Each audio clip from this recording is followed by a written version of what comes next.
Welcome to Righting Wrongs from Hudgell Solicitors. I'm Chris Wilson, and joining me today is Ronke Bain, Associate Chartered Legal Executive. Hello, Ronke. Hi, thanks for having me. Now, today Ronke and I are going to be discussing patient safety with particular reference to never events. So, Ronke, I think what would be a great starting point is to ask the question, what actually is a never event? A never event is a patient safety incident that is wholly preventable. So if medical professionals follow the right national guidance and also the correct safety measures, theoretically the never event should never happen.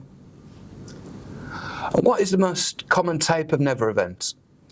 I would say the most common type is wrong site surgery. So that is surgery performed on the wrong body part or the wrong site of a limb. And also retention of foreign bodies after a procedure, which is swabs being left in patients, gauze being left in patients, surgical instruments as well. We've seen a couple of cases relating to that.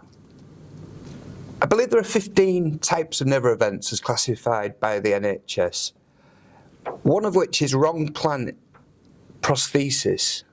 Could you explain a bit about that, please? Of course. So wrong implant or wrong prosthesis usually happens when a patient is undergoing some form of surgery with, let's say, for example, a hip replacement surgery, and the wrong implant or the wrong prosthesis is used. A patient will usually find out about this after the surgery, and usually by way of a serious incident report or a DATIX report, which is the hospital and the clinicians putting together a report and identifying the never event within their hospital systems. And there's also been quite a few cases of misplaced naso or orogastric tubes. Could you go into a little bit more detail with that never event? Yes, so nasogastric tubes are tubes that are fitted into the nose.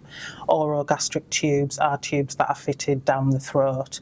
The purpose of both of these tubes is to give patients nutrition and hydration. Nasogastric tubes are usually used in neonatal wards. If they are misplaced, then it can have quite devastating consequences for the patient. And what about administration of medication by the wrong route? So that usually happens when medication is given through an injection, and the wrong route would usually mean a different part of the body than it was aimed for. So, for example, if a patient is given chemotherapy through the wrong route, that can have some devastating consequences for them as well.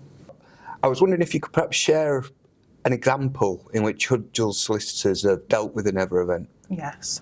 So personally, I've dealt with a never event relating to a retained foreign object after a patient has had surgery.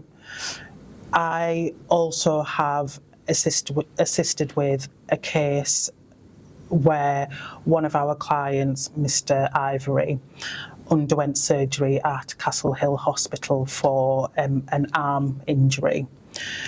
The arm was marked up by the surgeon, who was quite experienced. He had over 30 years in performing surgery. Although the arm was correctly marked up, this particular surgeon had actually operated on the incorrect part of the arm. And if a never event has occurred, is it the responsibility of medical specialists to inform the patient? Yes, absolutely. So each medical professional has a statutory duty called the duty of candour, which means that they must inform patients where harm has been caused and how that harm has been caused. So how would a client find out that they've been subject to a never event? So clients will usually find out that they've been subject to a never event because they've received a report from the hospital, whether that's a patient safety information report or an investigation report. And to that end, how important is it to seek legal advice? I would say it's really, really important for clients to seek legal advice from a reputable firm of clinical negligence solicitors.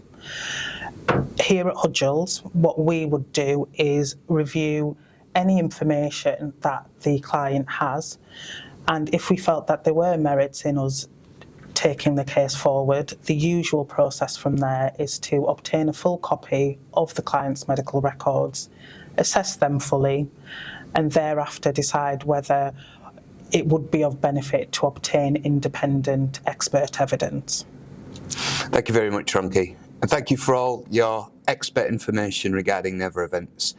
If you'd like any more information about never events, please visit hudgellsolicitors.co.uk. And that's it for today's episode of Righting Wrongs. We'll see you next time. Goodbye.